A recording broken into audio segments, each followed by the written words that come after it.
tous, bienvenue dans ce nouveau numéro des Vendredis d'Histoire où j'ai décidé de vous lire Pourquoi Papy ne fait pas la vaisselle d'Ophélie Sellier et Thomas Piet, illustré par Fanny Vella et édité par les éditions Le Duc dans la collection Petit Le Duc. Alors à votre avis, pourquoi Papy ne fait pas la vaisselle?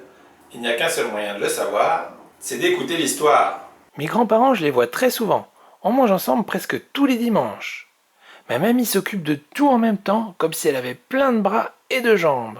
Mon papy, lui, ne fait pas à manger et je ne l'ai jamais vu laver ou débarrasser. Je crois qu'il ne sait pas où est le balai. Même moi, je sais où il est rangé. Une fois le repas terminé, je débarrasse toutes les assiettes. Maman s'occupe d'enlever les miettes, papa change mon petit frère pendant que mamie sort des boîtes pour les restes. Papy, lui, s'étire sans bruit et va faire la sieste. Depuis quelques semaines, je me pose plein de questions. Est-ce que papy a une maladie du ménage? Ou bien ça vient juste de son âge? Est-ce que c'est pareil dans toutes les familles? Ou bien c'est parce que mamie est une fille? Je devrais faire pareil quand je serai grande? Si c'est ça, ce n'est vraiment pas de chance. Après un moment, il n'y a plus que maman dans la salle à manger. Tous les autres sont partis se balader. C'est décidé, je vais lui demander. Dis, pourquoi papy ne fait jamais la vaisselle? Maman tousse, elle a l'air un peu gênée. Elle réfléchit un moment avant de m'expliquer. Malou d'amour, je ne sais pas trop par où commencer. Dans le monde des adultes, il existe une histoire, un peu comme celle que je te lis le soir, mais certains ont oublié que ce n'était pas la vérité. C'est une histoire du soir qui empêche papy de faire le ménage? Eh bien, c'est une triste invention qui fait croire que certaines tâches sont réservées aux filles et d'autres aux garçons. À ton avis, c'est aussi ce que pense papy? Parfois, il n'y a pas besoin de croire que l'arbre existe pour en goûter le fruit. Pfff! Quand maman parle comme dans une poésie, je ne comprends pas tout ce qu'elle dit. Devant mon air perdu, maman se penche vers moi. Papy croit que les hommes sont plus forts, plus malins, plus courageux, et que les femmes sont plus douces, plus soigneuses et plus rêveuses. À cause de ça, pour lui, c'est normal que les hommes s'occupent du bricolage et les femmes du ménage. Mais maman, il n'y a pas besoin d'être une fille pour passer le balai. Et pas besoin d'être un garçon pour réparer des objets. Moi, j'adore construire des cabanes, et mon cousin est un as du nettoyage. Tu as raison, Lou. Pas plus d'ailleurs que pour faire de la danse ou devenir présidente, que vivre ses émotions ou construire des maisons, qu'aimer l'aventure ou préparer des confitures. Plus j'y pense, plus je trouve les histoires des adultes étranges. Ça n'a pas de sens.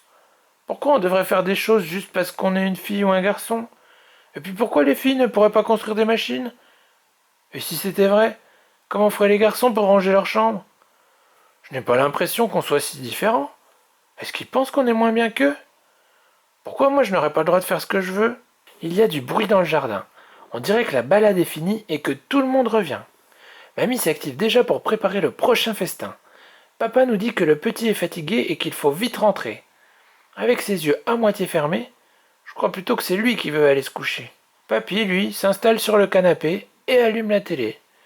Il demande même à mamie de lui apporter un café. Je le trouve un peu gonflé. Le soir, après l'histoire de papa, maman vient me dire bonne nuit dans mon lit. J'en profite pour partager avec elle mes idées. Maman, j'ai bien réfléchi. Je pense que nous les enfants, et vous les grands, on devrait tout faire pour que ça change, pour que les garçons n'aient plus à faire tout le bricolage, et les filles tout le ménage. Tu as raison, mon amour. De nombreuses personnes luttent pour nos droits depuis longtemps déjà. Il y a eu beaucoup de victoires, de coups d'éclat, et le combat ne s'arrête pas là. C'est quand même bizarre qu'on doive se battre pour avoir tout ça. Maman me répond simplement. C'est vrai, rien ne devrait nous priver de ces droits. Ni notre genre, ni notre sexe, ni notre couleur de peau, ni notre handicap, ni notre apparence, ou même nos croyances. Ras le marteau, on en a gros. Grève de la serpillière. Ça veut dire que si j'ai envie, j'ai le droit de faire des gâteaux avec mamie, et aussi d'apprendre à réparer la moto de papy, d'escalader les arbres, mais d'avoir peur quand il fait noir? Est-ce que j'ai le droit d'être moi? Ma maman a ses joues toutes mouillées. Ma chérie, on te poussera à agir d'une certaine manière juste parce que tu es une fille, tout comme ton petit frère sera poussé à agir d'une autre manière parce que c'est un garçon. Mais tu n'as rien d'autre à faire qu'être toi, dans toutes tes couleurs et dans toutes tes saveurs. Fin. Alors ça vous a plu? vous avez vu, malheureusement, même encore de nos jours, il y a souvent des tâches que l'on associe plus aux filles qu'aux garçons et inversement. Alors qu'en fait, il est tout à fait possible pour une fille de pouvoir faire du bricolage, pour un garçon de faire le ménage, etc. Chacun, chacune est libre de faire ce qu'il ou elle veut. C'est pas parce qu'avant nos parents, grands-parents ou autres procédaient ainsi, à savoir donc la maman ou autre, en bref, la femme faisait tout ce qui était tâches ménagères, s'occuper des enfants, etc.